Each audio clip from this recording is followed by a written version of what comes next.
E eu prefiro que a publicidade seja muito mais relevante para mim do que irrelevante, não é? A publicidade é intrusiva. É evidente que é intrusiva porque é a própria definição de publicidade.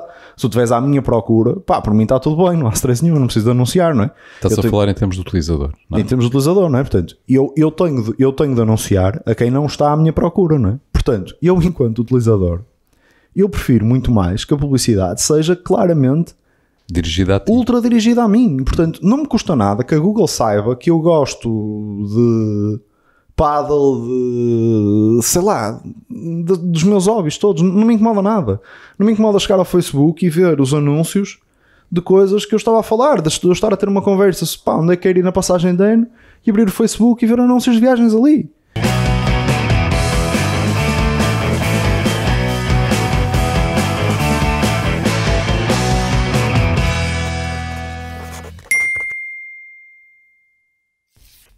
Sejam bem-vindos a mais um Bitalk, um podcast de negócios à portuguesa. O meu nome é Tocha, comigo tenho José Serra e o nosso convidado hoje é o founder da Advertio, João Aroso. João, bem-vindo. Obrigado. Antes de nós passarmos aqui para os negócios, eu gostava de clarificar uma coisa de que nós ouvimos dizer, que tu eras uma pessoa muito matemática. Tu és uma pessoa metódica na organização da tua vida? Mas quem é que disse isso? Isso são fontes nossas. Pô, mas Não te consideras uma pessoa? essas fontes não são grande coisa. Não, até acho que até sou um bocado mais criativo do que propriamente metódico. Faço um grande esforço para ser metódico. Faço um grande esforço para contrariar isso e para ser organizado, para ter um conjunto de regras estruturadas, para tentar ser o mais racional possível, mas instintivamente não sou racional, sou intuitivo. Instintivamente não é no método onde eu estou mais confortável, é fora da caixa. Ok. Não é? Portanto, acho que naturalmente não sou isso. Por saber que não sou isso, faço um esforço para ser mais. Acho que isso faz mais sentido. Eu sei que tens uma opinião muito característica sobre os influenciadores e sobre como isso se espelha no marketing das empresas. Queres partilhar um bocadinho a tua visão sobre... portanto, há muitas empresas agora que querem apostar full marketing em influencers. Sei que tens uma visão um bocadinho diferente disso. Queres partilhar connosco? Acho que os influencers são um risco muito grande. Porque tens muito pouco controle sobre o que acontece a seguir. Enquanto empresa. Ou seja, enquanto tu, por exemplo, num modelo de publicidade mais tradicional, tens um controle sobre o meio e sobre a tua comunicação. No tema dos influencers, acho que tens um risco muito grande acerca do que é que pode acontecer àquele canal, não é? Tipo, ou seja, enquanto tu estás a gerir a tua página de Facebook, o teu controle sobre essa vertente de comunicação é grande, não é? Tipo, controlas bem como é que está a comunicação da tua empresa a passar. Quando falas de influencers, não é? Na prática estás a contratar espaço, estás a contratar mensagens de outras pessoas, não é? Tu, na realidade, o que acaba por te acontecer é que não tens qualquer legitimidade para 3 dias depois garantir que essa pessoa não está a dizer alguma coisa que vai completamente contra os valores da tua empresa, contra os teus valores, contra o que for, não é? E tens um risco muito grande. Acho que é mais controlável ou melhor gerível ao nível dos micro-influenciadores. Tipo, tenho mais entusiasmo por micro-influenciadores do que por grandes influenciadores. Mas não devia ser ao contrário. Repara, com micro-influenciadores significa que tu tens que apostar em mais influenciadores. Portanto, se apostas em mais influenciadores, tens mais pessoas a falar do teu conteúdo, o controle que tu podes ter sobre eles vai ser menor. Certo, mas é o mesmo conceito de porque é que tu não investes numa startup só, então. Se investir só numa startup, tens muito mais controle sobre essa startup, mas a diluição do teu risco não computa, não é? Certo. É um bocado a mesma coisa. Tu, se tens influenciadores, Cristiano Ronaldo, não é? Um exemplo. O rei dos influenciadores, não é? Se é para pegar os influenciadores grandes, podemos nomear eles todos, não é? Se pensares no Cristiano Ronaldo, não é? Há certas marcas que estão ligadas à imagem dele e ele a mesma coisa, não é? Tipo, o Cristiano Ronaldo faz uma coisa qualquer ou diz uma coisa qualquer verdadeiramente nociva, não é? Tipo, e a marca não tem controle nenhum sobre isso, não é? Tipo, o Cristiano Ronaldo é o que é, vai fazer o que ele quiser. Mas há um processo de aprovação das marcas para o conteúdo dos influenciadores, ou não? Não é no conteúdo, o problema é depois, não é?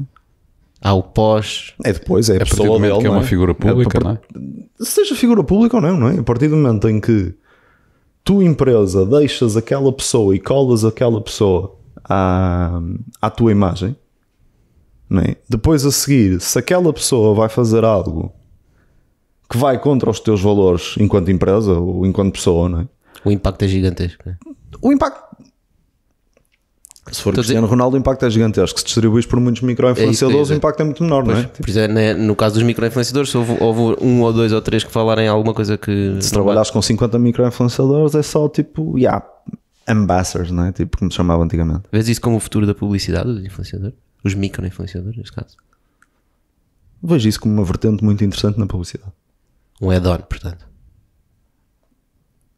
Um add-on àquilo que já se faz. Uma parte do misto de comunicação das empresas, sim, sem dúvida. Acho que os influenciadores têm potencial para ser, sem dúvida, uma parte muito relevante do misto de comunicação das empresas. Mas, os influenciadores, na prática, é subornar-se boca a boca, não é? Quer dizer, os influenciadores apareceu agora, quer dizer, se calhar agora já nem tanto, mas há 2 ou 3 anos andava todo histérico os influenciadores, não é? E os influenciadores é uma coisa... Na prática é pouco mais, não é, do que literalmente subornar boca a boca, não é? Isso já acontecia. As pessoas já de livre e espontânea iniciativa comentavam, olha, fui ali, gostei imenso, ou fiz aquilo, gostei imenso, ou não sei o quê, não é? Agora, simplesmente tens pessoas disfarçadamente, não é? Uns menos disfarçadamente, e sinceramente gosto mais quando assumem simplesmente, é paid advertising, ponto final, não é? Agora tens as pessoas muito mais a irem simplesmente fazerem o mesmo que faziam, darem as opiniões que davam, mas são pagas para isso. Certo.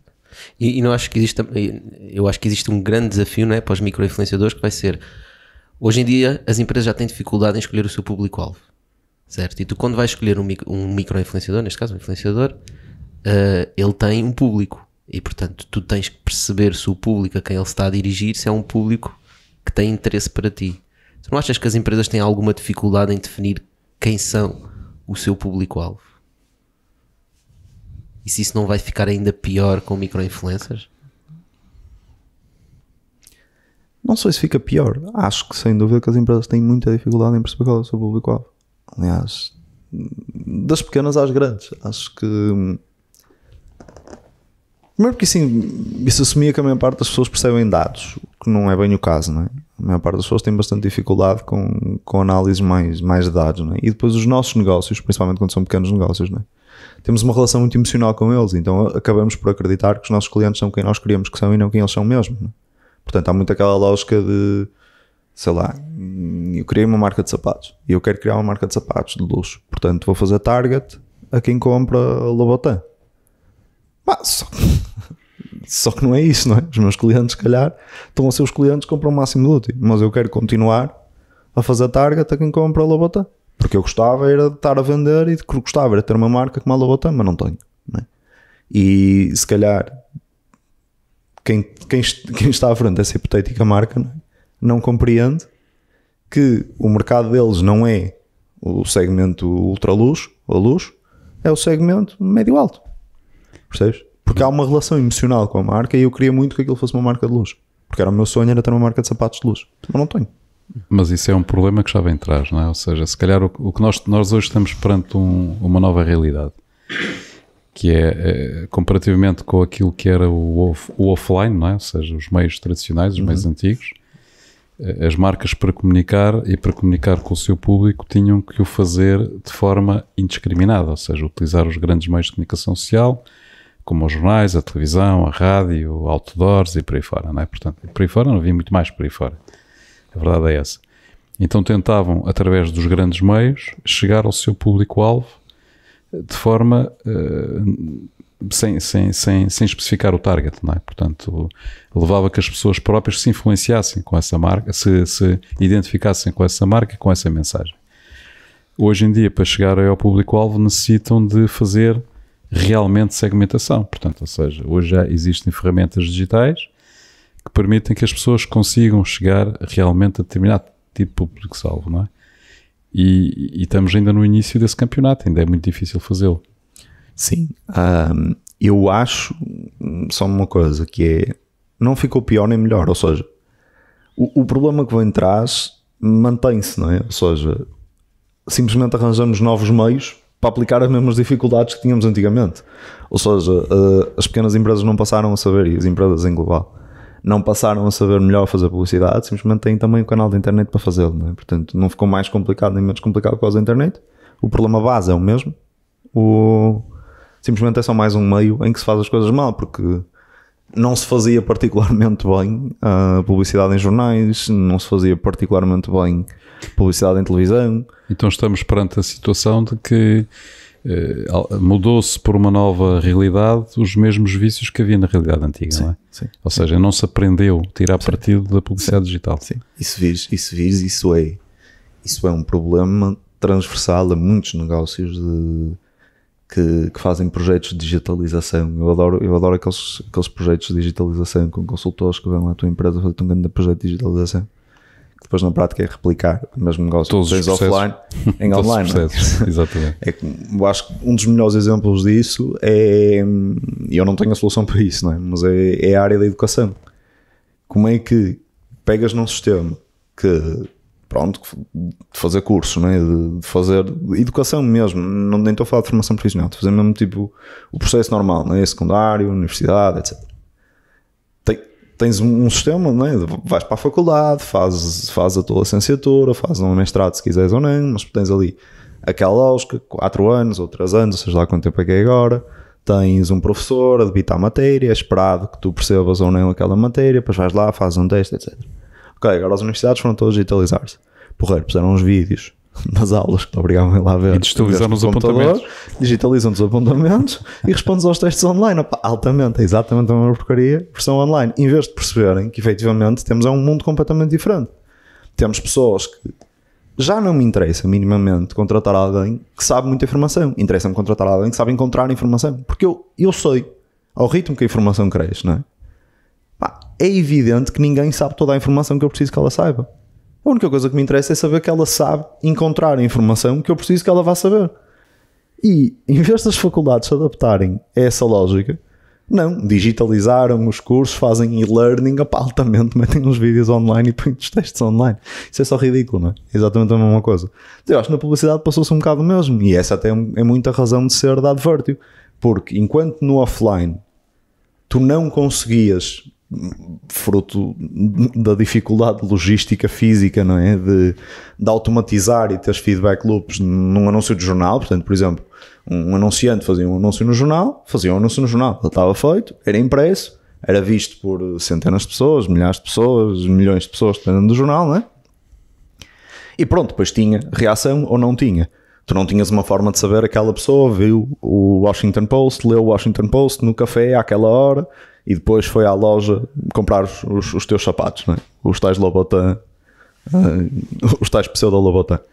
Agora, o que tu tens, não é? Hoje em dia é que na publicidade digital tu sabes que ele viu o anúncio num raio de 10 km da tua loja e, como viu o anúncio num raio de 10 km da tua loja, escolheu ir à tua loja e comprou os sapatos. E tu aí sabes isso, não é? Portanto, tu sabes quem vê o anúncio a mais de 20 km da tua loja, já não interessa.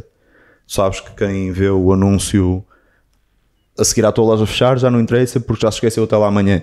Não sei, estou a dar exemplos, pode não ter nada a ver, não é? Varia imenso. Mas a questão é, enquanto antigamente não conseguias automatizar este processo, hoje em dia consegues. Portanto, na prática, a Advertio nasceu para fazer isto. Foi para, sabendo que a maior parte das pessoas não sabe fazer isto, nem na prática tem de saber, não é? Porque é uma área específica, é toda uma ciência, é um conjunto enorme de detalhes acerca de fazer publicidade que é muito menos fácil do que parece. Todos nós vemos anúncios, todos nós achamos que sabemos fazer publicidade, não é? Agora, ao mesmo tempo, todos nós vemos o corpo humano. Eu não acho que sei fazer uma cirurgia, não é? Tipo, é mais ou menos a mesma lógica, não é? Claro que há muito por trás de um anúncio, há muito por trás de uma campanha de sucesso. E enquanto no offline tu tinhas efetivamente de ter processos assíncronos, não é? Tinha de haver um humano a trabalhar nisso, a depois tentar recolher o feedback através de inquéritos, através do que fosse, e depois agir sobre isso para o próximo anúncio. Tu hoje em dia consegues ter plataformas como a Advertio que na prática fazem esse processo todo automático. Portanto, chegas lá, dizes quem és e nós conseguimos automaticamente criar os anúncios, compreender se os anúncios estão a ter resultados ou não, otimizar os anúncios, apresentar às pessoas certas e otimizar todo o loop de forma a gerar-te os melhores resultados com base no que tu queres anunciar. Mas o problema acho que se mantém, simplesmente o online dá-te novas ferramentas e lá está. E acho que a diferença entre tentar fazer o que nós estamos a fazer e o exemplo que eu estava a dar das universidades é exatamente isto. Isto é um processo de digitalização. Isto é aproveitar o que o novo mundo te disponibiliza para teres uma vantagem competitiva. Não foi simplesmente pegar num negócio offline e pô-lo online. Já que estás a falar nesses processos de digitalização, tu estiveste envolvido num processo de digitalização nas páginas amarelas, não foi? Queres-nos falar um bocadinho como é que isso começou?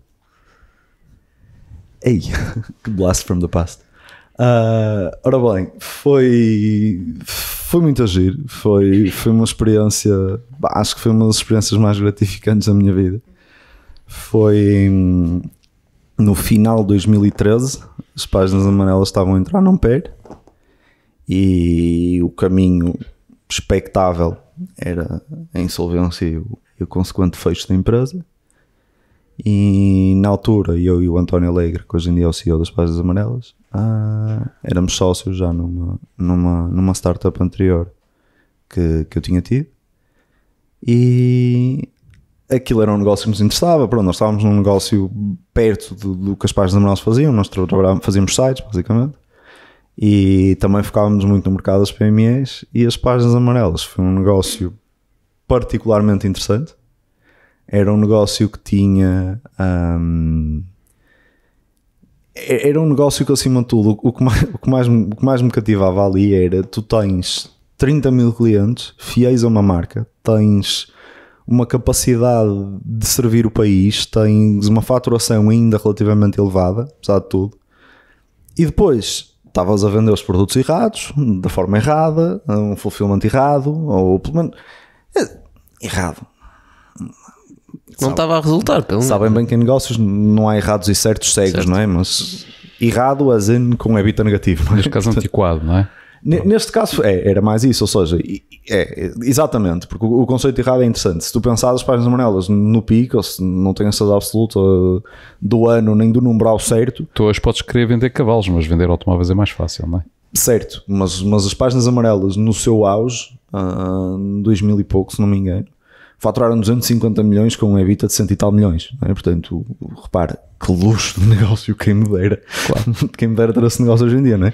Portanto, evidentemente, aquele modelo foi muito bom. Agora, já não é? Era o mesmo negócio que levou a empresa praticamente à insolvência, não é? Portanto, foi mesmo uma questão de adaptação aos tempos. E eu acho que nós vimos ali uma oportunidade muito gira, uma oportunidade muito interessante. E pronto, e foi um processo em tudo fascinante. Acho que ainda hoje em dia muito do que sei aprendi nesse mês e meio e depois no tempo que lá tive. Portanto, nós resumidamente decidimos comprar as páginas amarelas um mês e meio e efetivamente entrarmos lá e isto agora é nosso, não é? Portanto, foi assim, foi um processo a correr, foi uma coisa, aquilo era um pair, não é? Portanto, os pairs têm tempo para acontecer.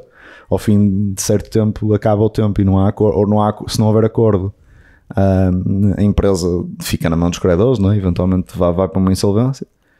E então havia ali um tempo em que se tinha de conseguir um acordo nos credores, e para se conseguir um acordo tinha-se de explicar aos credores porque aquilo ia a um lado, não é?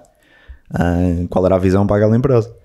E pronto, tivemos um mês e meio para decidir: ok, queremos comprar, queremos escolher os apoios, queremos fazer aquilo, e avançamos. Pá, foi de longe das melhores decisões que tomei na minha vida. Quais foram os argumentos que tu apresentaste aos credores na altura? Bem, atenção, não fui só eu, não é? Foi o António, que estava comigo, desde o início. Foi uma pessoa que nós depois chamamos para vir para lá também, que foi o nosso CFO. E que nos ajudou durante o processo, e um investidor que tínhamos connosco desde o início, e juntamente com os credores também a PT, que a PT também foi o primeiro a apoiar-nos, apesar de apesar de, ou principalmente por ser o maior credor, foi o primeiro com quem nós falamos, foi o primeiro que nos apoiou e daí em diante é que se montou um plano para o resto dos credores, não é? Mas um dos maiores argumentos foi que era a empresa certa, era a oferta certa, era a visão certa, era a execução errada. Ou seja, a missão das páginas amarelas sempre foi dar visibilidade às empresas, não é? Aos seus clientes. Aos seus clientes, não é? E essa era a visão certa. Essa visão não ficou menos oportuna, essa visão não ficou menos relevante de forma alguma, essa visão não ficou nada, não é? Portanto, no meio disso tudo, a visão, não havia uma única razão para a visão estar desajustada da realidade. A única coisa que aconteceu foi, ok, enquanto antigamente eram listas telefónicas impressas, depois foi eventualmente em listas telefónicas online, naquela altura já era de uma maneira diferente. E pronto, e foi isso que nós explicamos de que maneira é que seria e porque é que isso era interessante. E infelizmente acreditaram no em fundo, nós. No fundo a vossa aposta foi trazer os clientes para o online, basicamente. Sim, online já havia um processo em andamento para isso, não é? Portanto, o pai.pt, as páginas amarelas foram dos primeiros a terem um domínio em Portugal, não é? Foram pioneiros até em bastantes coisas, portanto já havia um caminho para o online. Só que aí, na nossa opinião, lá está. Pôr listas telefónicas online chama-se Google, é capaz de não ser bem por aí. Portanto, aí lá está, se a ideia se limitasse a pôr listas telefónicas online, né, não havia uma lógica de um motor de busca, né? E tens uma coisa como o Google que na prática te dá acesso à informação, a tudo, em qualquer informação. Olha, o paralelismo que eu fiz na universidade é perfeito neste caso outra vez. Certo. Não é fazer display da informação toda que é relevante, é como é que eu encontro essa informação. E o Google dava como é que eu encontro essa informação e as páginas amarelas davam o display dessa informação toda. Pá, o Google multi-billion dollar company, né? Páginas amarelas almost bankrupt. Havia uma razão, não é? E pronto, e nós basicamente foi um bocadinho por aí, foi adaptar aquilo tudo a um novo paradigma, adaptar o que já existia na empresa a um novo paradigma. E pronto, e tinha lá pessoas com muito valor, com muita vontade de fazer aquilo acontecer, que tinham muitos anos de casa, muito amor à casa. E vocês conseguiram, João? Conseguimos, sim, conseguimos. Acho que evidentemente não conseguimos tudo o que queríamos, não é? Mas conseguimos. Houve a realidade inegável acima de qualquer outra coisa. Primeiro, não sei se não existisse exatamente a seguir ou no seguinte, mas a empresa teve EBITDA positivo, portanto veio de um EBITDA de menos 6 milhões para um EBITDA positivo.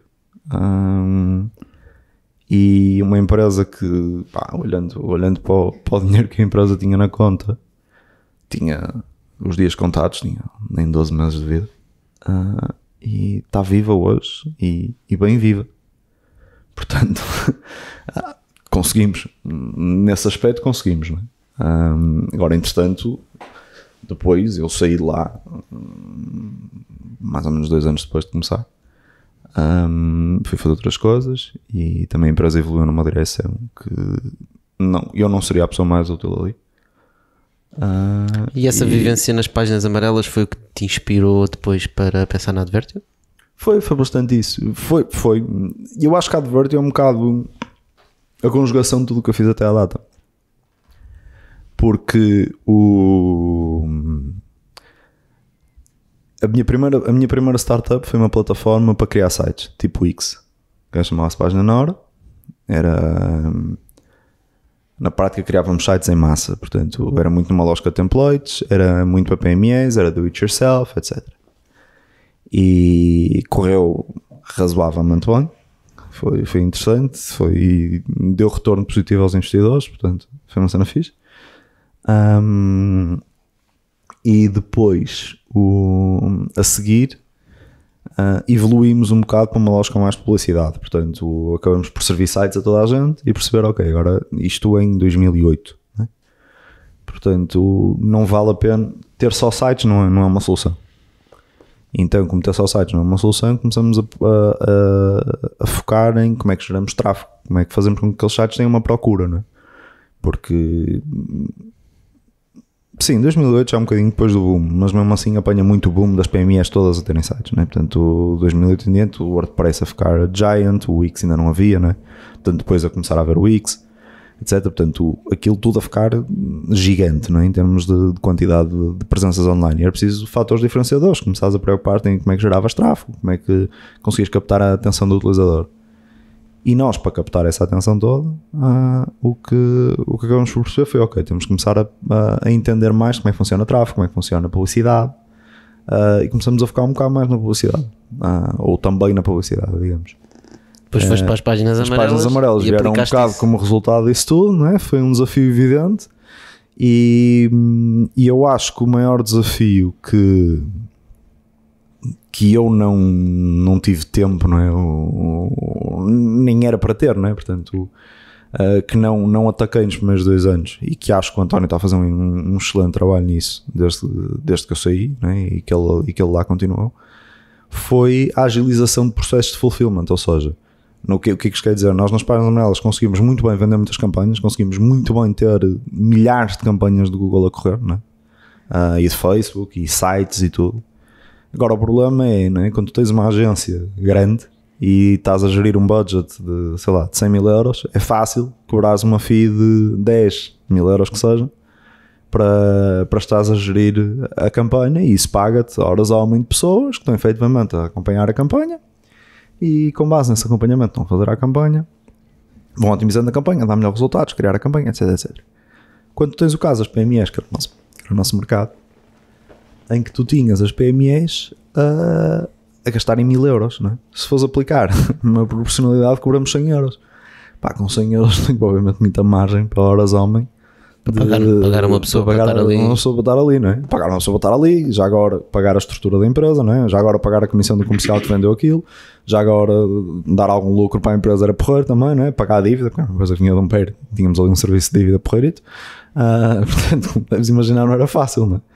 E como aquilo não era fácil, uma das maiores preocupações, uma das coisas que nós mais queríamos era tentar ver como é que a tecnologia nos ia resolver esse problema. E acho que até um bocado fruto da própria estrutura do negócio em si, não sei se será ali dentro que aquilo ia nascer ou não é? Mas acho que chegou a uma fase em que, ok, o objetivo das páginas amarelas não era novos negócios, que se talvez fosse a parte onde eu podia ter mais contribuição. O objetivo das páginas amarelas era fazer aquilo eficiente, fazer aquilo funcionar bem. E aí lá está, acho que nesse caso, quem me conhecesse a mim e ao meu sócio era absolutamente evidente quem é que devia ir embora e quem é que devia ficar, não é? Porque quer dizer, eu para estar numa empresa em que o objetivo não é estar a fazer aquilo, apesar do objetivo também ser crescer, não é? Não ser uma empresa para estar a fazer novos negócios, para fazer, mas sim uma empresa que tem de se pôr tudo nos olhos e tem uma coisa de otimização daquilo, não era o meu perfil, era o perfil dele, não é? Claramente. Nem é o que te chita. Nem é o que te chita, o que tu gostas é de criar coisas novas, não é? Sim, não é o que me chita, mas lá está, olha, agora voltando atrás ao início da conversa, é um bocadinho por saber que isso não é o que me chita, que tento fazer algum esforço para me forçar a tentar fazer isso. Acho que nos últimos anos, acho que uma das coisas que eu mais aprendi nessa experiência foi exatamente isso. É que assim, é incrível ter ótimas ideias, é incrível ter novas ideias, é o que move o mundo, os Elon Musks da vida e os Jobs da vida e não sei o quê. Pá, mas o Jobs não era ninguém se não tivesse um gajo como o Tim Cook efetivamente a fazer aquilo acontecer, não é? Porque altamente se és um maluco que inventa computadores e que tem ideias mesmo fixas para telemóveis e que atira iPods para o aquário para mostrar que saem bolhinhas, logo ainda há espaço para fazer isto mais pequeno, e há uma data de mitos mesmo giros, pedir pessoal no elevador, pá, que gajo altamente. Agora garanto que se fosse só ele a gerir aquilo não havia nada, não é? Portanto, ou há pessoas que efetivamente conseguem executar as coisas, não é? Ou é um problema grave, não é? Portanto, eu acho que das coisas que mais aprendi nos últimos anos até foi isso, foi conseguir forçar-me a ser uma pessoa mais metódica, mais racional, muito menos emotivo, muito menos apaixonado, movido pela intuição, não é? Acho que é mais isso. E portanto, e foi aí que tu saíste, foste fazer a Advertio. Foi com um base bocado aí nessa que eu premissa saí. de resolver esse problema de como monetizar empresas que têm um budget muito pequeno e que tu não podes ir lá comer o budget, não é?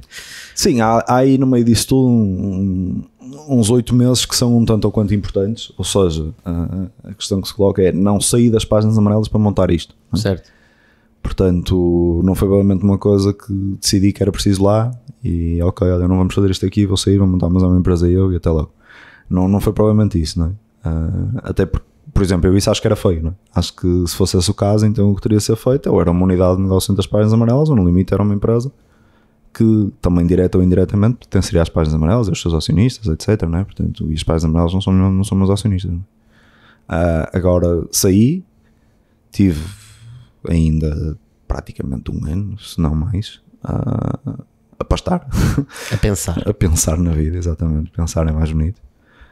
Tive ainda para aí um ano a pensar, a tentar perceber o que é que eu queria fazer, a tentar perceber exatamente qual era o estado no mercado, não é? Porque eu sabia que era o mercado que eu gostava, eu sei que gosto. Querias-te manter na publicidade, por vistos? Queria-me manter na publicidade e não queria o mundo da agência, não é? Ou seja, acho alguma piada a ver as campanhas publicitárias, sei lá, da American Express e de outros gigantes que tais, não é? Mas, não é por aí, não é? Ou seja, não era isso que eu queria fazer a publicidade só por si, não é? Tipo, conseguir aumentar 1% o market share da Coca-Cola, pá, não me entusiasma nada.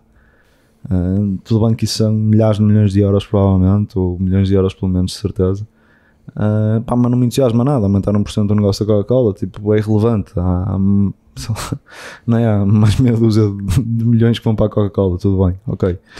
O que me entusiasma, mas vamos fazer uma coisa, o que me entusiasma é muito mais ver o restaurante daqui de baixo a duplicar a faturação, a comprar, a arrendar a loja do lado, a aumentar o espaço, e isso, se for preciso, é aumentar dezenas de milhares de euros, não é? Num ponto de vista absoluto o impacto é muitíssimo menor, mas o impacto relativo é muitíssimo maior. Portanto, eu acho que era isso que me entusiasma, é essa área que me entusiasma. Portanto, como era essa área que me entusiasmava, achei que publicidade aplicada às PMEs necessariamente. E depois do tempo que tive a tentar perceber o estado de arte do mercado, entendi que acho que realmente era um problema que não era um problema que eu via nas páginas amarelas, era um problema que a indústria via, não é? Portanto, não era um problema que nós estávamos a viver porque não sabíamos gerir a solução, era um problema que nós estávamos a viver, que as empresas semelhantes na Espanha estavam a viver, que as empresas semelhantes na França estavam a viver, que as empresas semelhantes em todo lado estariam a viver.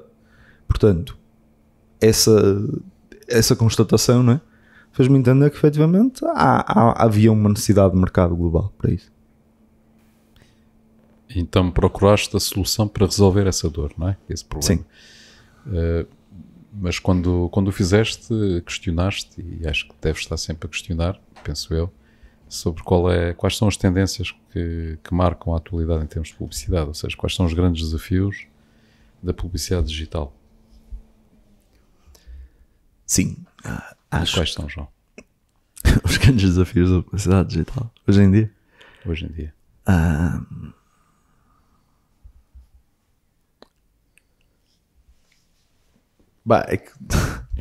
Por onde é que estamos a caminhar? Ao que é que queremos responder? Olha, há um senhor que é o Pedro Domingos, que é professor na Universidade de Washington, é um português que é considerado uma das pessoas, provavelmente uma das 10 pessoas mais influentes em termos de inteligência artificial no mundo. É um tipo incrivelmente conhecedor daquela área, né? Da área de inteligência artificial. Escreveu um livro chamado A Master Algorithm, entre outros, mas o da Master Algorithm, que explica um bocado até ao mundo, a toda a gente geral, uma data de coisas sobre machine learning, sobre inteligência artificial. É muito, muito interessante. E ele disse, escreveu um tweet, que era algo tipo: The problem with targeted advertising is that it's not targeted enough. Ou seja, o problema da publicidade não é aquela publicidade que nós vemos no Facebook, nós vemos no Google, que parece que sabiam que nós ontem estávamos a falar daquilo, não é? Não é, chama-se targeted, nem sei como é que se diz em português. Sim, direcionado. Direcionado, assim. que o problema da publicidade direcionada é que não é direcionada o suficiente, não é? Ou seja, eu acho que efetivamente para mim é muito mais útil, não é? Vamos entender o seguinte, eu adoro usar o Google, não é? O Google nunca me cobrou para eu ter o meu Gmail pessoal, o Google nunca me cobrou para ver anúncio, para eu usar o motor de busca, certo? O Google precisa fazer dinheiro, não é? Aquilo custa muito dinheiro, de certeza, ter 1.000 milhões de e-mails, lá quantos e-mails é que eles têm no Gmail hoje em dia, mas são imensos, já passaram os 500 milhões. Portanto, centenas de milhões de e-mails, mais um motor de busca daqueles, não é? Evidentemente custa uma fortuna, não é? E a Google é uma empresa como todas as outras, portanto, como qualquer empresa tem de se pagar e tem de gerar resultados. E eu ver anúncios é maneira de pagar isso, não é? Eu prefiro isso até de pagar, nem sei quantos cêntimos é que aquilo rentabiliza por pesquisa, mas sei lá, se eu tivesse de pagar 1 cêntimo por pesquisa, continuo a dizer que preferia ver anúncios, não é? Portanto, não tenho grande dúvida disso. E acho que a esmagadora maioria das pessoas, então principalmente quando visse a conta aqui de pagar ao fim do mês o número de pesquisas que fazem no Google, iam preferir continuar a pagar, a ver os anúncios. Facebook, idem, whatever, ou seja, uma data de serviços gratuitos que nós usamos que têm por base a monetização publicitária, não é? E eu prefiro que a publicidade seja muito mais relevante para mim do que irrelevante, não é? A publicidade é intrusiva, é evidente que é intrusiva porque é a própria definição de publicidade. Se tu estiveres à minha procura, pá, por mim está tudo bem, não há stress nenhum, não preciso de anunciar, não é? Estás a falar em termos de utilizador, não é? Em termos de utilizador, não é? Portanto, eu tenho de anunciar a quem não está à minha procura, não é? Portanto, eu enquanto utilizador, eu prefiro muito mais que a publicidade seja claramente dirigida a ti. Ultra dirigida a mim. Portanto, não me custa nada que a Google saiba que eu gosto de paddle, sei lá, dos meus hobbies todos. Não me incomoda nada. Não me incomoda chegar ao Facebook e ver os anúncios de coisas que eu estava a falar, de eu estar a ter uma conversa, pá, onde é que quero ir na passagem de ano, e abrir o Facebook e ver anúncios de viagens ali. Pá, não me incomoda porque são úteis. São mesmo úteis. E a União Europeia, principalmente a União Europeia, né, está a fazer tudo o possível e imaginário para tentar complicar a vida, né, e dificultar a vida a toda a gente que faz isso. E se ainda me dissesse, opá, estão a defender os consumidores de uma maneira incrível, criaram uma coisa chamada cookie blindness, né, que é um tipo chega ao site, qual é a primeira coisa que tu fazes quando abres um site novo? É carregar em aceito. Aceitas o quê? Sei lá, nem sabes. Achas que hoje em dia alguém lê? Já há plugins que a malta freewillingly instala, não é? Tipo, de livre e espontânea iniciativa. Instalas no teu browser para aceitar automaticamente, não é? Quer dizer, é ridículo. É tudo ridículo. A maior parte destas coisas estão muito mal feitas. E eu acho que isso, por mais triste que seja, hoje em dia é uma das maiores ameaças à publicidade digital. É que a publicidade, tipo, o quanto estão a tentar multar as Googles e a seguir quando se fartarem de multar a Google e multar o Facebook e a Microsoft, vão tentar multar as empresas que compram os meios, ou as empresas que fazem ad tech, ou as empresas que... Portanto, eu acho que um dos maiores riscos que eu tenho hoje em dia é quando é que a União Europeia vai decidir que é ilegal automatizar o targeting, ou que vai multar, ou que precisa de registar 400 bases de dados, sei lá em que institutos. Uhum. Percebes? Eu acho que é uma das coisas mais aborrecidas e mais chatas que está a acontecer hoje em dia. E se estivesse a fazer um bom serviço ao utilizador, mas estivesse pronto a limitar os lucros de um mercado que tradicionalmente é rico, não é? O mercado da publicidade é um mercado muito grande, que continua a crescer e que é um mercado enorme, com taxas de crescimento incríveis. Portanto, se estivesse simplesmente a tirar dinheiro de quem já está a fazer muito dinheiro e a beneficiar muito mais o consumidor, opá, porreiro. Mas é que está a tirar dinheiro de uma forma estúpida, não é? Não há qualquer meritocracia no meio deste processo, não é? Há multas, há coisas estranhas, há limitações de negócio, mas não está a fazer nada de especial e não está a fazer um serviço melhor ao utilizador, não está mesmo, não é? João, mas há alguns que argumentam que efetivamente o domínio que a Google e que o Facebook têm hoje do mundo da publicidade, portanto, ou seja, do bolo total da publicidade que vai para o digital, que é crescente todos os anos e é absolutamente dominador, não é? O que acaba por limitar bastante a criatividade e a inovação dentro do AdTech, não é? E tem táticas de destruição de concorrência, não é? Também tu. Monopólio. Também eu. Também toda a gente, não é? Não, tentas ser melhor que o teu concorrente. Mas tu não tens a dimensão que eles têm para fazer. Sim, não é? Estamos de acordo. A questão é, eles têm essa dimensão com mérito. eles têm a dimensão que têm, com o mérito que têm. Pá, e repara, não foram reguladores que destruíram a Nokia, não foram reguladores que destruíram a BlackBerry. Foi inovação. Pá, e se tivéssemos a ter esta conversa há 15 anos atrás, ou há 20 anos atrás, estávamos a falar de que pá, é inacreditável o domínio que a Nokia tem e a Symbian no sistema operativo, nos smartphones a consumidores, não há espaço para mais ninguém, porque depois as apps estão todas fechadas no ecossistema. Pá, o BlackBerry, a Research in Motion controla tudo o que é smartphones profissionais, pá, 90 e tal % do mercado, Nokia 90 e tal % do mercado. É urgente que a União Europeia faça alguma coisa sobre isso. Não é? Viu-se? Claro que não são os reguladores. É alguém que vem e faz melhor. E na altura, pá, o custo de deixares de ter um Nokia era grande. Olha os serviços de assistência que tinhas em todo lado. Olha as apps que só tinhas para a Nokia, que não tinhas para as outras coisas. Olha, sei lá, 1000 e uma coisas. E pronto, depois a Apple veio. Tudo bem que não era provavelmente uma empresazinha de escadas, né? Já era a Apple. Mas olha, era uma Apple highly struggling, não é? Tirando o iPod, o resto estava tricky. E veio, olha, e decidi fazer o iPhone e pronto. Mas foi uma limitação dessas à Microsoft que permitiu à Google crescer. Não estou ciente, não conheço o caso, mas acredito, mas acho que não, a partir crescer no Android, dizes tu, não é? Portanto, eles deram uma limitação. A partir do momento que introduziram limitações à Internet Explorer, não é? Portanto, mas isso não, mas acho que não foi isso que permitiu a Google crescer. Não, acho que não é causa, não é mesmo causa, mas contribui. Permitiu no limite um bocadinho mais do browser do Chrome. Ou seja, tu achas que de facto o ecossistema de inovação não perde com o facto de existirem esses gigantes?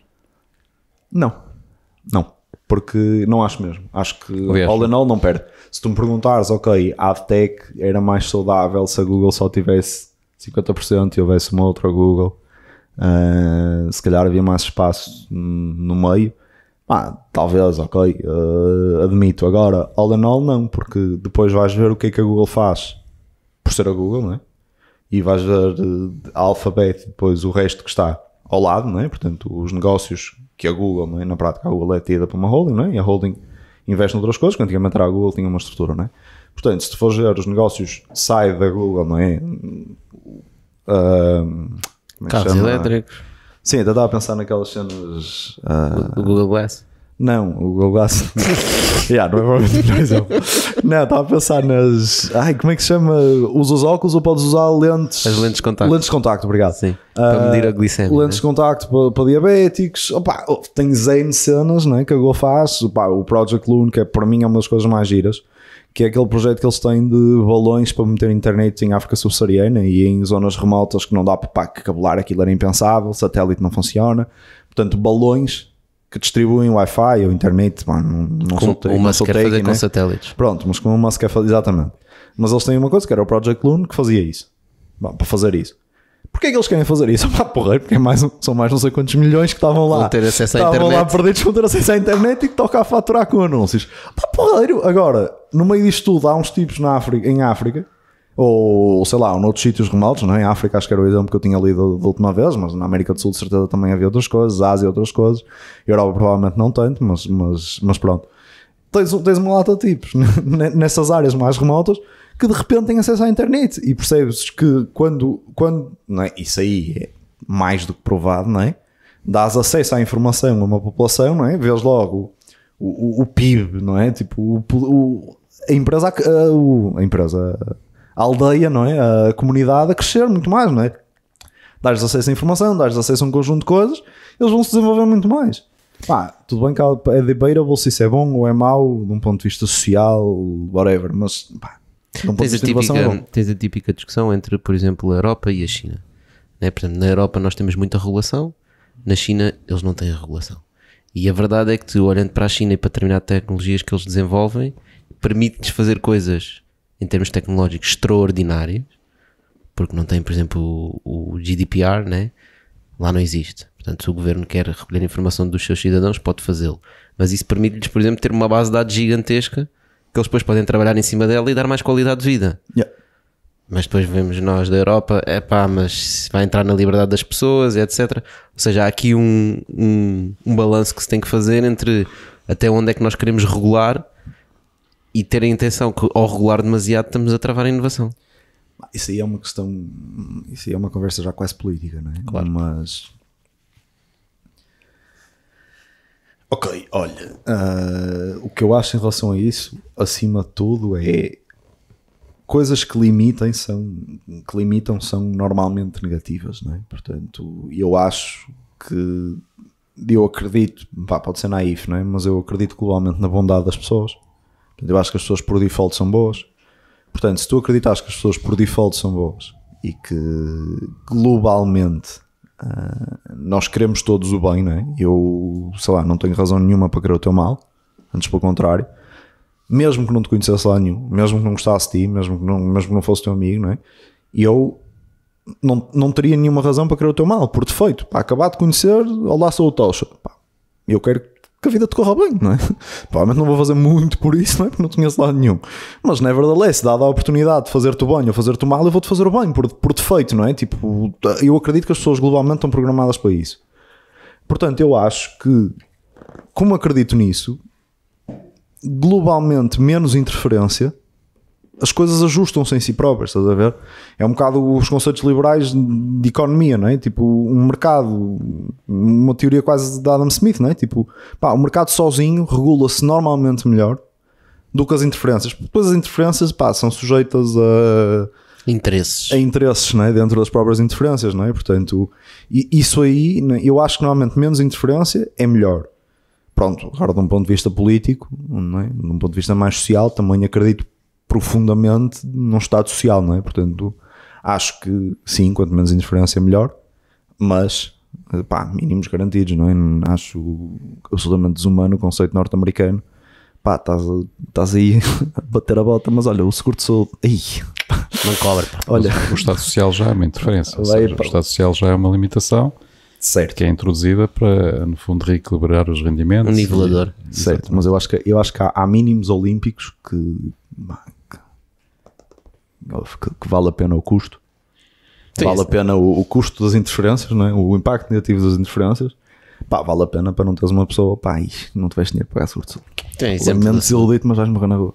Mas olha, João, esse domínio que nós falamos, que deu origem a esta conversa, achas que está, tu achas que não está a limitar, mas nesse caso, quais serão, na tua opinião, os grandes desafios que pode haver neste momento em termos de respostas a novas tecnologias na área de publicidade, novas tendências? Ou seja, se houvesse alguém que estivesse muito interessado em trabalhar do ponto de vista na publicidade, ou seja, ter ideias e ter projetos empreendedores na área de publicidade, quais são os problemas que não estão respondidos? Portanto, já falámos que é o targeting. Esse é claro. Se eu me fosse meter agora a fazer uma nova cena de publicidade, outra para além da Advert, ou seja, se eu não tivesse feito a Advert e fosse fazer uma coisa qualquer de publicidade, ia fazer a Advert outra vez. Continuo a acreditar imenso na missão que nós temos, continuo a acreditar imenso na necessidade do que nós queremos fazer, portanto, isso aí era o que eu fazia. A seguir, o que eu gostava de fazer, acho que há uma oportunidade gigante, eu nem sei como lhe chamar ao setor, mas broadcasting, whatever, ou seja, a televisão, não é? Acho que é, olha, o mesmo paralelismo do tema das universidades, não é? A televisão como feed contínuo, ininterrupto de conteúdo à hora programada pelo canal em si, morreu, não é? Tipo, ou pelas boxes que gravas e andas para trás e para a frente e para o que seja, ou por isso vou ao YouTube ou vou fazer streaming disto num sítio qualquer, não é? Portanto, a lógica de estou à espera de quando é que me vão dizer o que quer que seja, ou às 8 para ver as notícias, que li ontem no Google News, não é? Como é humano, não é? Quer dizer, imagino que seja um bocado complexo produzir um telejornal e produzir um telejornal com notícias que aconteceram há 5 minutos não dá, não é? Mas eu no Twitter tenho as notícias que aconteceram há 5 minutos, não tenho as notícias que aconteceram ontem, não é? Isso já não me interessa tanto. Portanto, eu acho que a televisão em si é uma área que está a pedir Uma disrupção. que algo seja feito, sim. Porque depois há outra coisa, que é aqueles ecrãs gigantes que toda a gente tem em casa e que a esmagadora maioria das pessoas se senta à frente à noite. Portanto, o que é que se passa, o que é que se vai passar ali? E não acho que Blockbuster on Demand, não é? Portanto, Netflix, seja a solução, ou seja, a única solução, ou seja, eu Parece acho um pouco que há... incremental, não é? A Netflix parece um pouco incremental parece um pouco daquele modelo. incremental primeiro, e depois acho que acho que se está a aproveitar muito pouco do canal, ou seja, tipo, o Netflix, tirando velocidade da internet, não é? Portanto, ou seja, a experiência Netflix tu tinhas com VHS na década de 80, não é? Ok, se eu tivesse o mesmo catálogo em VHS em casa, sim, e tivesse um leitor de VHS, agora vês com um comando em vez de ir à agora vejo com um comando em vez de ir à Blockbuster e vejo e escolho na altura, não tenho de ir buscar à prateleira a cassete que quero ver. Mas é muito pouco diferente, não é? Ou seja, tem que ser reinventado o modelo. Eu acho que há uma margem muito interessante para explorar o modelo da televisão. Acho que há coisas muito mais interessantes que podem ser feitas. Tu não achas que o mesmo se aplica ao nível da imprensa? Ou seja, a imprensa queixa-se e com razão que está a perder receita, está a perder receita de publicidade, está a perder leitores. A tendência tem sido, nos últimos anos, de desaparecimento primeiro de revistas especializadas, depois de revistas gerais, depois diários, semanários, ou seja, vai sempre encolhendo, as redações também vão encolhendo, vão tendo menos meios, vão tendo menos capacidade para fazer jornalismo de investigação, ter jornalismo de qualidade, não é? Portanto, e entra-se num ciclo vicioso, alguns passam para a net, mas com o mesmo modelo do antigamente, portanto, aquilo que era nos jornais, aquilo que era na imprensa impressa, passa para a imprensa online e depois querem monetizar através de subscrição. E a coisa não funciona, não é? Portanto, ou seja, e agora diz-se, é preciso apoiar a imprensa, mas a verdade é que o caminho está traçado, não é? Portanto, ou seja, se não houver uma reinvenção a esse nível, está traçado, é morte. Eu concordo perfeitamente com isso. Acho que se calhar é um mundo que eu na minha cabeça tenho mais bem resolvido, não é? Portanto, ou seja, que me incomoda menos não sei, que sinto menos, se calhar, no mundo da imprensa. O mundo da televisão eu sinto diferença abismal, não é? Portanto, eu sei como é que é. Dando um passo atrás, acho desde que eu tenho pai 18 anos, não é? Ou desde que eu tenho idade para ter interesse em ler jornais, que os jornais estão a morrer. Acho desde que eu tenho idade para ter interesse em ler jornais, que leio jornais no telemóvel e no computador. Portanto, acho que não senti tanto. Para mim isso já é um negócio que sei que está moribundo, que ouço que está moribundo, que é um problema, que eu vejo online, que vivo com isso, não é? Tipo, sabe, eu todos os dias vejo o Google News, mais de uma vez. Mas todos os dias vejo o Google News, não é? Tipo, eu vou ao Google News e lá está. E ainda bem, porque aquilo dá-me notícias que eu quero ver, porque ele sabe o que é que eu pesquiso, ele sabe o que é que me interessa. Tipo, ainda bem que eu vejo o Google News, porque o Google News curou-me ali um conjunto de notícias mesmo interessantes. Agora, o que eu acho, eu nunca vivi um modelo em que era um entusiasmo em comprar o diário, era um entusiasmo em comprar o jornal à tarde. E eu nunca vivi esse mundo, o mundo dos jornais, não é? Portanto, eu nunca vivi a época alta da imprensa. Portanto, acho que nunca senti isso ao passo na televisão, não é? E eu lembro-me bem dos anos 90, não é? Ok, entrei lá com 3 anos, mas saí de lá com 13, não é? Lembro-me de algumas coisas dos anos 90. Lembro-me bem do início de 2000, que a televisão ainda estava fixe, não é? Portanto, vivi bem o auge da televisão. E hoje em dia não tenho televisão em casa, não é? Eu tenho uma televisão, efetivamente, não é? O ecrã grande. Tens uma caixa na sala, não é? Que eu uso ligado à minha Apple TV, onde vejo YouTube, onde vejo Netflix, onde vejo HBO, onde vejo o que me apetece ver, onde faço AirPlay de coisas que tenho no computador e que me apetece ver.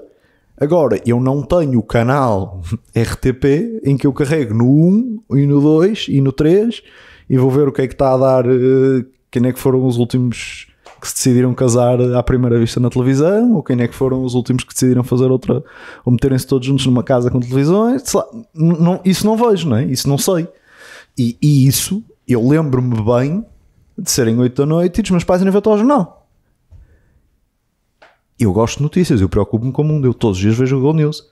Agora, eu às 8 da noite não me sento a ver o telejornal, não é? Isso não me cabe na cabeça. Portanto, isso foi uma coisa que eu senti. Mas tu, repara, a diferença, percebes, na minha vida. Tu vês o Google News porque há alguém que produz essas notícias. Certo. Agora, eu acho que se calhar na imprensa... alguém não é Google, não é? Portanto, ou seja, existem profissionais que estão a produzir as notícias e que a queixa que existe é que eles não conseguem monetizar, portanto, ou seja... Concordo perfeitamente. Eu não duvido, repara, eu não discordo nada que seja um tema, não é? Tipo, ou seja, eu acredito perfeitamente que é um problema. Eu acredito perfeitamente que existe um problema na imprensa que tem de ser resolvido na produção de conteúdo, não é? Na prática, o problema é um problema de produção um problema de como é que rentabilizas a produção de conteúdo, não é? E eu sei que isso é um problema e que isso efetivamente tem de ser resolvido. Mas acho que tem que haver produção de conteúdo profissional? Ou produção profissional de conteúdo? Eu acho que tem de haver curadoria de conteúdo profissional. Se a produção é profissional ou é amadora, acho que é irrelevante. Acho que tens amadores a produzir conteúdo muito melhor que profissionais e tens profissionais a produzir conteúdo incrível. Portanto, eu acho que o problema, se me perguntares assim, à queima-roupa, acho que a curadoria é que é o que me preocupa mais. E acho que isso aí é o mais complicado até. E viu-se com o problema do Facebook, de andarem a contratar pessoas para ver o que é que se filtra, o que é que não se filtra, e depois, evidentemente, mega bias, não é? Tipo... As pessoas têm um determinado mindset, há notícias numa determinada direção, então começam a achar que as outras coisas não são viáveis, não é? Portanto, toda essa lógica que tu tens. Eu acho que o problema da curadoria, em termos desse tipo de conteúdo, é das coisas mais complicadas. Olha, estavas a dizer há bocado o problema dos jornais terem feito exatamente aquela lógica de pôr o jornal online, não sei o quê. E eu, do outro dia, fui confrontado com a tabela de preços de um grande jornal nacional. Acerca de publicidade online, portanto, para comprar espaços publicitários, não é? A nossa área, e trabalhar com jornais e fazer nossos jornais é uma coisa que nos seria eventualmente e evidentemente óbvia, não é? Primeiro, ao fim de 2 anos e várias tentativas, ainda não conseguimos, não é? By the way, nós hoje em dia gerimos mais de 200 mil euros de publicidade por mês, mas não consigo pôr nenhum cêntimo desses num jornal, tecnicamente, porque não há um jornal que consiga ser suficientemente ágil para fazer isto connosco, e já abordei inúmeros jornais, não é? Incrível. Portanto, logo aí, não estou muito preocupados com o dinheiro, não é? Mas outro dia estava numa das inúmeras tentativas que eu fiz, então vi lá uma tabela de preços, e uma das coisas que me fez chorar a rir foi os banners, o preço dos banners na homepage, que evidentemente é muito mais caro do que nas outras de conteúdo. O que, claro, não é? Portanto, é a primeira página do jornal. A única coisa é que ninguém vai à homepage do jornal. Isso aí para mim tem zero valor. Olha, primeiro, eu sei zero sobre essa pessoa. Sobre uma pessoa que vai ver uma notícia de tecnologia sobre o lançamento do novo iPhone, e eu quero-lhe pôr lá um anúncio do tipo que vende iPhones ao lado dele. E eu não quero pôr esse anúncio na primeira página. Nem que me oferecessem, não me serve nada. Portanto, logo aí... Lá está a questão do target. Vale muito menos aquele placement. Segundo, eu não tenho os dados de tráfego daquilo, evidente. É a lógica invertida, porque era a lógica de como offline. É óbvio, não é? Era a lógica do offline. Mas eu tenho muitas dúvidas que as homepages dos jornais hoje em dia, nacionais pelo menos, ainda tenham um grande tráfego. Porque eu acho que o que acontece na maior parte das pessoas é viram o link de uma notícia no Facebook, alguém lhes mandou a notícia, viram o link da notícia no Google News e vão diretamente para a notícia. Portanto, aquela lógica... Depois chegam lá e é premium, não podem ver. Também é um clássico, não é?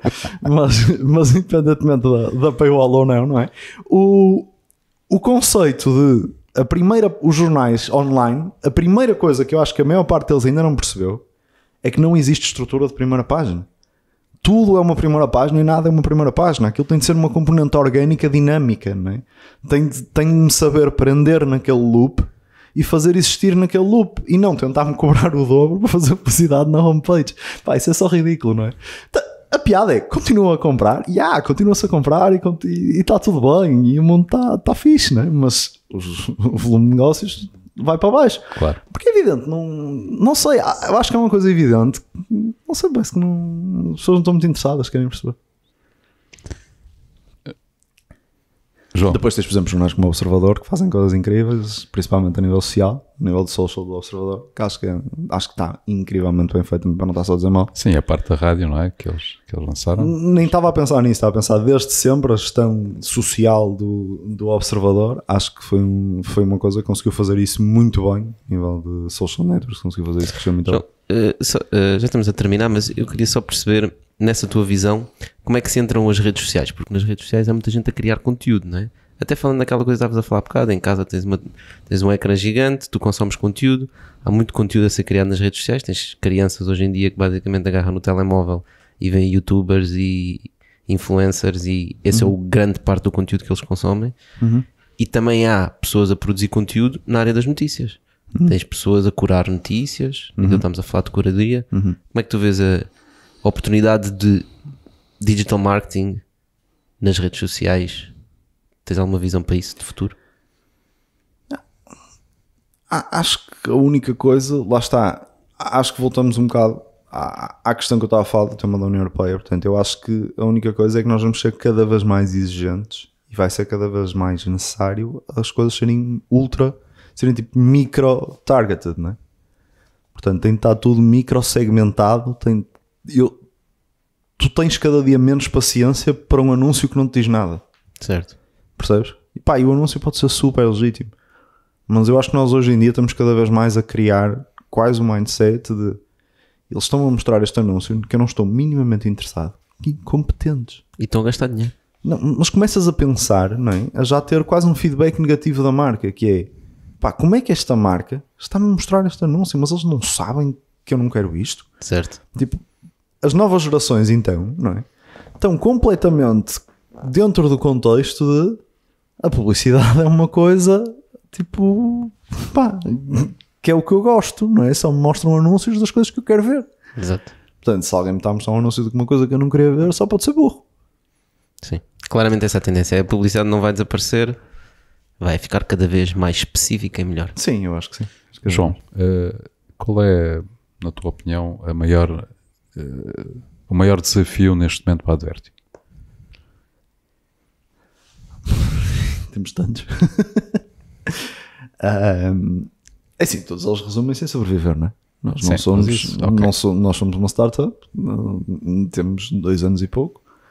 A probabilidade de não conseguirmos sobreviver até whatever, né? Até sermos rentáveis, ainda continua a ser uma coisa muito elevada, né? Sim, mas já estás a faturar 200 mil.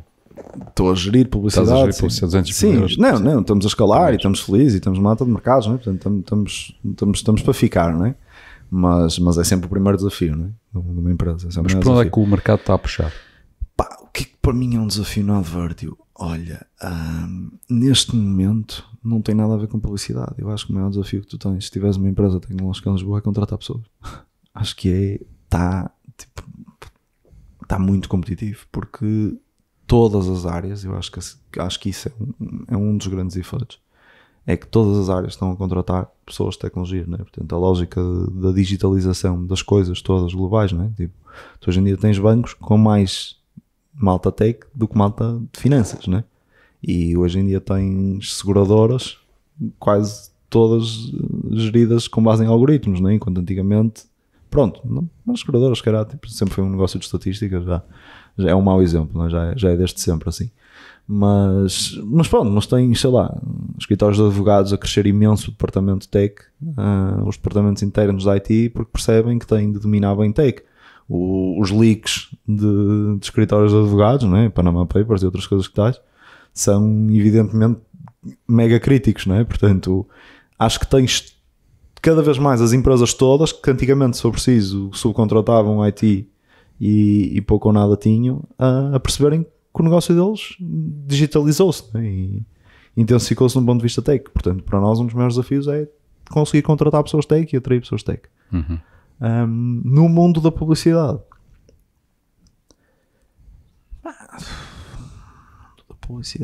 acho que é acompanhar o ritmo, ou seja, tudo. Nós fazemos publicidade na Google, né? Por exemplo, esse é o maior sítio onde nós fazemos publicidade, onde fazemos a maior parte da publicidade, também é o sítio que tem mais tráfego, né? Desde que nós começamos, eu acho que já houve 2 anos e pouco, não é? já houve pá, aí, 3 ou 4 transformações grandes no formato de anúncios e na forma e nos conteúdos que existem nos anúncios, nos espaços que existem nos anúncios, coisas como click to call, coisas como, sabe, click to call já é de antes, né? Mas e esse género de coisas a mudarem, a aparecerem coisas novas, Novos formatos, a alteração nos formatos existentes, portanto, acompanhar o ritmo, conseguires acompanhar o ritmo disso tudo é difícil, né? É muito difícil. Quando nós começamos, íamos fazer publicidade no Google, no Facebook e não sei, e no LinkedIn e no Twitter, e as pessoas diziam-nos, boa, e nos jornais não fazes? E eu, não, por acaso ainda não sei. Hoje em dia, fazemos publicidade no Google, no Facebook, e a primeira pergunta é, e no Instagram? Ou seja, nos últimos 2 anos, não é uma novidade publicidade no Instagram nos últimos 2 anos, mas enquanto antigamente eu ia fazer publicidade no Google, no Facebook, ninguém perguntava para o Instagram, perguntava se eu fosse isso pelos jornais, acho que era a primeira pergunta que me faziam, se nós também fazemos publicidade daqueles anúncios de lado, do SAP e coisas do género. E hoje em dia a primeira pergunta era logo, e no Instagram? E sim, nós já fazemos no Instagram também, hoje em dia, só que na minha cabeça Instagram é Facebook, portanto não esqueço-me normalmente de dizer. Mas a primeira reação das pessoas hoje em dia é ir no Instagram, portanto apareceu esse meio, tudo bem pertencente ao Facebook, mas apareceu esse meio com uma enorme relevância a nível de publicidade e há de aparecer mais nos próximos anos.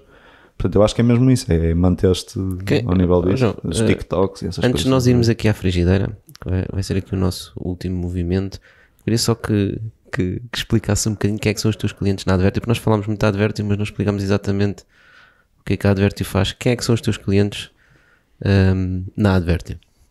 Não tenhas medo da frigideira. Eu já fico a olhar para a frigideira. Como assim a frigideira? O que é a frigideira? O que é que eu vou fazer na frigideira? Tens de ser paciente. Quem é que são os teus clientes? Quem são os meus clientes na Advertio? São pequenos anunciantes, direto ou indiretamente. E o que é que tu lhes ajudas? Qual é o problema que tu lhes resolves? Eu ajudo-os a criarem campanhas sem terem know-how para fazer. Portanto, na prática, a Advertio é uma plataforma que, pegando um exemplo, agora temos aqui a frigideira de um restaurante, pegando um exemplo de um restaurante que quer aumentar o número de pessoas que fazem reservas ao almoço, chega a Advertio e tem 2 hipóteses, ou vai ao Google, ao Facebook e ao Instagram, onde tiver de ir, cria campanhas nos vários sítios, vai controlando a performance das campanhas, cria as campanhas todas à mão, escreve os textos, etc.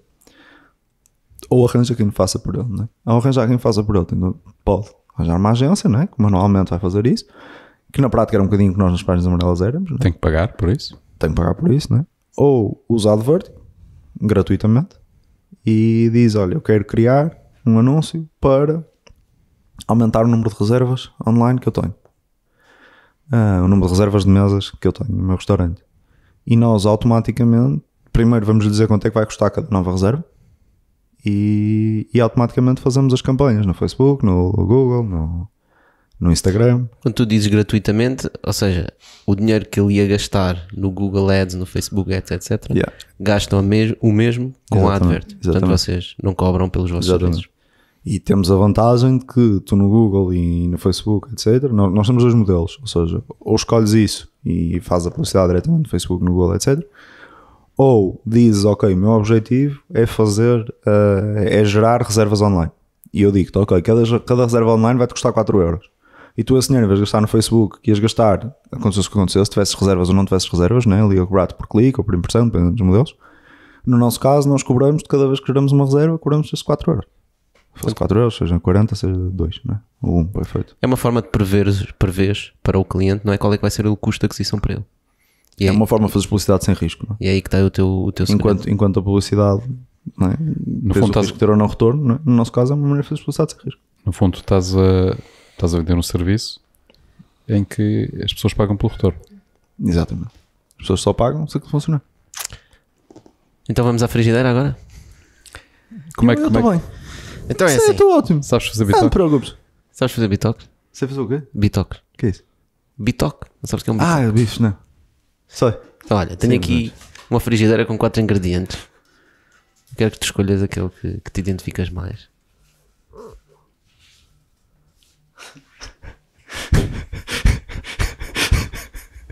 É o quê? Isto é de porco ou é de vaca? É que é relevante por É de causa do vaca. porco e da galinha. É de vaca. Não sei dar aqui o ovo e tal. É de vaca. É de vaca, ok. Escolhe lá um, pá. Batatas fritas. Pá, estou a pensar. Está a ser muito racional, É. pouco emocional. Muito pouco emocional, muito Estou a metódico. tentar. Eu acho que vou escolher o arroz, que é assim mais seguro. Então dá-lhe. Todos. Tipo, parece-me que o arroz. Então dá-me o resto. Não, o resto. Fica com o arroz. Abre. Tens uma pergunta aí dentro. Lês a pergunta e respondes. Lês a pergunta em voz alta e respondes. Qual foi a coisa mais assustadora que fizeste?